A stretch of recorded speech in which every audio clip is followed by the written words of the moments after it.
The Old Testament and the gospel readings today form an instructive contrast. The Old Testament has detailed and explicit moral precepts. You shall not wrong any widow or orphan. You shall not act like an extortioner. The gospel, on the other hand, contains open-ended principles. Love the Lord your God with all your heart, and love your neighbor as yourself. And while they do form a contrast, it would be a mistake to conclude they were in any way opposed to one another. For if an act is intrinsically evil, no moral precept or moral principle under any circumstances can make that same act good. For specific moral precepts and general moral principles are bound together. They depend on one another. They're always complementary and mutually supportive. They are both, in fact, divinely inspired wisdom and instruction. And one conclusion we can draw based on the readings today can be summarized quite succinctly. What we do to God and our neighbor matters to God. But did you ever notice how the Old Testament tends to emphasize laws and rules when teaching morality? Laws and rules that focus on external behavior. Think the Ten Commandments and the other over 600 precepts of the Levitical laws. Our Lord, on the other hand, taught morality and virtue mainly via moral principles. Principles that emphasize the right ordering of our hearts and focused on interior dispositions towards loving God and our neighbor. Think the Beatitudes and the Sermon on the Mount and today's gospel. Again, these two approaches are not opposed to one another. Rather, they form a kind of divine pedagogy, God's philosophy of teaching, if you will. Specific rules are introduced first. General principles follow sometime later. We use the same approach ourselves, don't we? In grammar school, for example, we're taught the rules of reading, writing, and arithmetic before we study the principles on which they are founded. First things first, after all. And we do this even though it's only by understanding the principles themselves that brilliant people like Albert Einstein were able to discover the nature of space and time, that Shakespeare and the other great writers were able to write works of literature, that inspire and continue to be read even today. And artists like Michelangelo and Raphael were able to create works of art so realistic and lifelike that they still engender wonder and awe.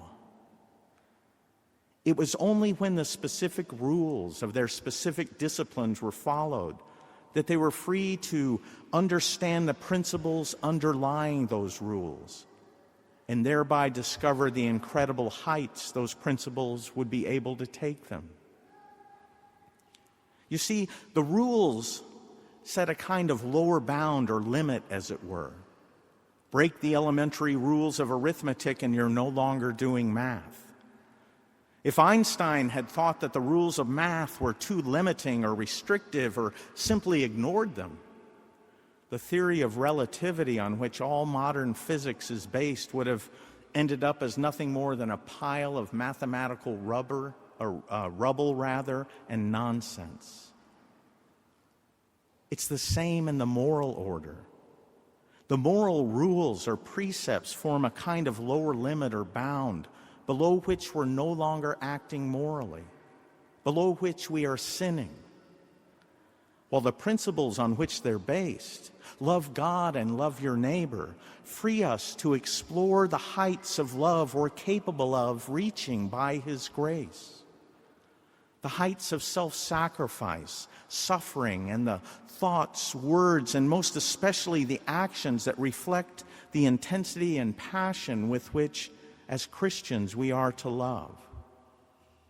It was for this kind of freedom, St. Paul said, that we were set free. And one fundamental truth that God has given us is to respect the dignity of all life from conception to natural death. During the month of October, which is Respect Life Month, we have heard the call to build a culture of life rooted in God's love for us. Each life is a gift from God and ultimately belongs to Him.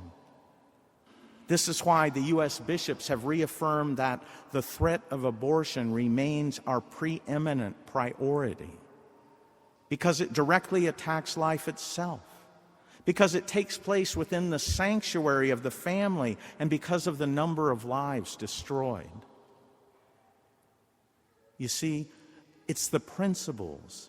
It's in loving God and neighbor, in the inculcating of the Beatitudes into our hearts, that we're freed from the shackles of man-made law. Not so that we can do what the law forbids. Rather, we're freed to do more than the law requires. Only then are we free to ascend and explore the heights of loving God and neighbor. Remember when Jesus was castigated by the Pharisees who condemned him for healing on the Sabbath? They wrongly thought doing good was a work which was forbidden by the law. The Pharisees were shackled by their interpretation of the law because they didn't understand or refused to recognize the principle underlying the law. In this sense, they used the law as an excuse for not loving God as He had intended. Jesus, on the other hand, was free to love because He understood that love is the fulfillment of the law. This is why the principles set forth by our Lord, which we are to live by, can never be reduced to a set of rules. The commandments that dealt with love of neighbor from the Ten Commandments are a good example of this. They're limiting in the sense that they keep us chained to the minimum. The phrase, "do no harm," summarizes them quite well. But as we mature in faith, we recognize that we must go on beyond do no harm and act on the principles upon which the commandments are based, namely the law of love that knows of no upper limit. This is exactly the kind of love that St. Paul was describing in the second reading. The Thessalonians had a love fueled by faith. Through this kind of love, they had become a model for all believers. And their example of faith had gone forth to every place. They evangelized not only with words, but also with their lives. Once, Jesus was in Jerusalem with His disciples, and some Greeks who were visiting Jerusalem came up to Philip the apostle and said, "Sir, we should like to see Jesus." And just like the Greeks then, non-Christians now, that is, the world, makes the same request of us every day of our lives. We should like to see Jesus. You see, the world rightly expects that they will see Jesus and how His disciples live their lives, that we truly live out the love we profess for God and neighbor. If the incredible things that we believe are true, if Jesus really did die on the cross and rise again from the dead to redeem and sanctify us, to teach us how to love, then they are completely justified in expecting that we will stand for something different than the world, that we will act and behave differently, that we will help the poor and the downtrodden, that we will love our enemies in a way that many don't love even their closest friends and family, that we will work for the protection of life, especially the life of the unborn, in a way that recognizes the dignity of each person as a child of God.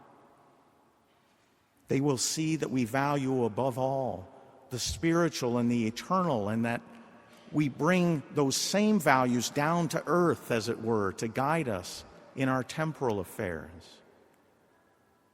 They'll notice that we're not perfect, but they don't expect us to be. It's just that they keep hearing Christians talk about grace and sacraments and rightly expect to see them at work in our lives. You see, when we live what we believe, our very lives evangelize those around us. And this is the only way that those who should like to see Jesus actually will.